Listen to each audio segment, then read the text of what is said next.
Hello and welcome to another fun-filled edition of Adam's Music Box. Now, there are a few bands out there who either come out with a song or an album unlike any of their others, and that's okay.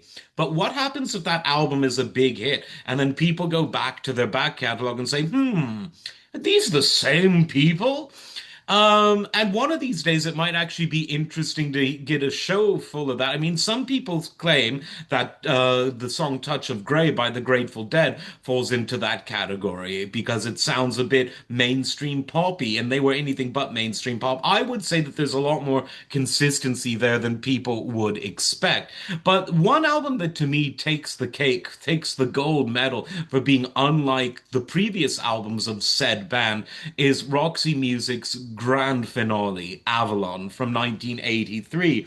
And the album has been loved by so many.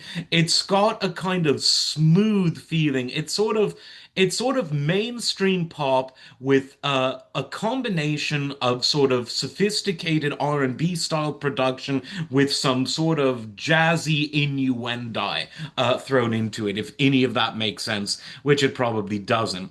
But it's a great album, wonderful production. Some people actually say that it pioneered or invented a genre called sophistipop, which I think is the most horrible name for a genre, so we're not going to call it that. But what Avalon was very different than the sort of art rock meets glam rock of the sort of traditional Roxy music, which is how I describe them. They were art rock in that they were using rock and roll music as a vehicle for some very forward looking, zany, at times provocative artistic statements, but they did it within the confines of generally accessible glam style rock.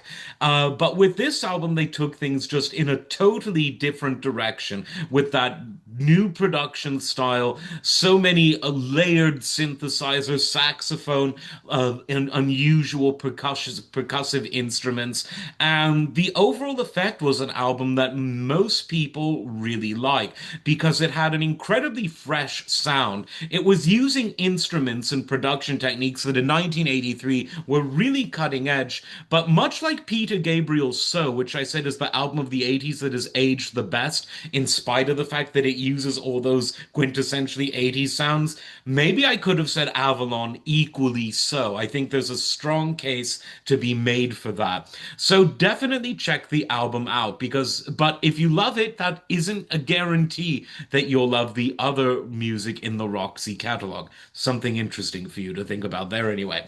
As always, like, subscribe, and we'll see you next time. Take care.